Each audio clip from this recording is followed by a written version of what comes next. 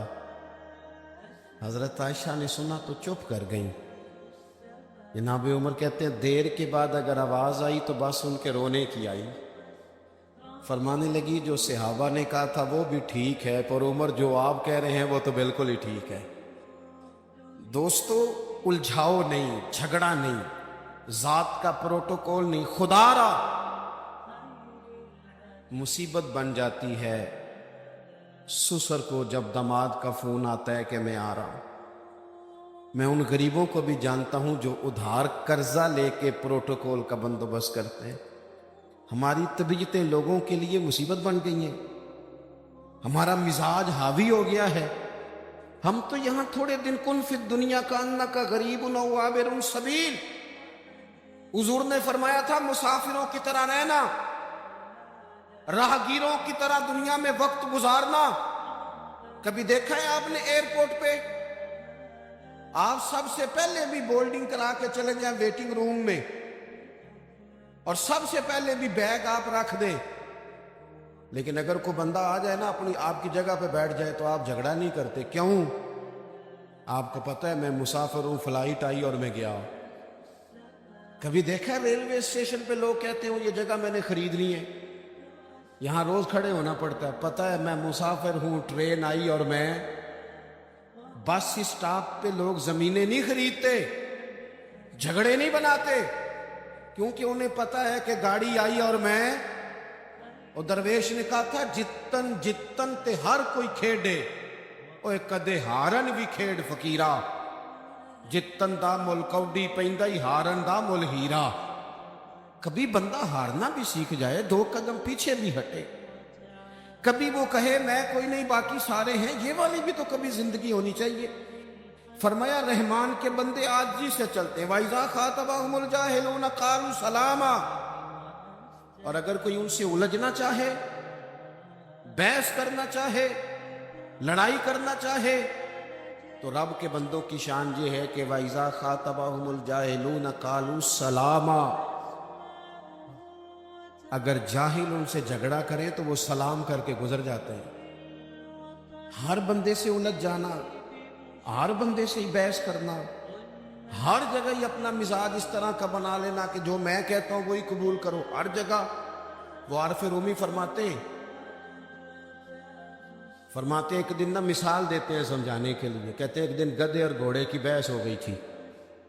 کس کی جی؟ گھوڑا کہتا تھا آسمان کا رنگ نیلا ہے، گدھا کہتا تھا نہیں کالا ہے۔ کئی گھنٹے بحث ہوتی رہی، بالآخر رزلٹ یہ نکلا کہ شیر کے پاس فیصلہ لے جاتے ہیں، جنگل کا بادشاہ۔ شیر کے پاس فیصلہ گیا تو گھوڑے نے جاتے پوچھا بادشاہ سلامت، آسمان کا رنگ کیا ہے؟ اس نے کہا بھائی تو صاف سی بات ہے نیلا رنگ ہے۔ تو کہنے لگے میں کہتا ہوں نیلا ہے اور یہ گدھا کہتا ہے کالا ہے، اور صبح سے میرے ساتھ بحث کر رہا ہے۔ کہنے لگے کتنے گھنٹے بحث ہوئی؟ انہوں نے کہا جی سارا دن ہوتی رہی۔ تو شیر کہنے لگا گھوڑے کی بات بھی درست ہے اور گھوڑے کو عمر قید کی سزا بھی ہے۔ گھوڑا کہنے لگا بات بھی میری ٹھیک ہے اور مجھے عمر قید کی سزا مانا۔ کہنے لگا بات اس بات پر سزا نہیں کہ تمہاری بات غلط ہے یا ٹھیک ہے، سزا اس بات پہ ہے کہ تم نے گدھے سے بحث شروع کر دی ہے۔ میرا دماغ نہیں کام کرتا، کس سے بحث کر رہے ہو تم؟ کس سے؟ حضرت ام سلمہ رضی اللہ تعالی عنہ کہتی ہے میرے شوہر جو بھی بات مسجد سے سنتے نا مجھے آ کے سناتے۔ آپ بھی سناتے ہیں گھر جا کے؟ جی موٹر سائیکل کی ٹکر ہو جائے تو وہ سناتے ہو جا کے، لیکن جمعہ پڑھ کے جا کے گھر بات سنایا کرو، اس سے گھر میں نور پیدا ہوگا۔ جب گھر میں حضور کی باتیں چھڑے گی نا نور پیدا ہوگا۔ کہتے ہیں وہ جو بھی بات سنتے گھر آ کے سناتے۔ ایک دن آئے تو کہنے لگے لو ام سلمہ میں کمال سن کے آیا ہوں، آج بات تمہیں بڑا فائدہ دے گی۔ کہا سناؤ۔ کہنے لگے آج نبی پاک علیہ الصلوۃ والسلام نے فرمایا جس بندے پر بھی کوئی مصیبت آئے اسے کہنا چاہیے انا للہ و انا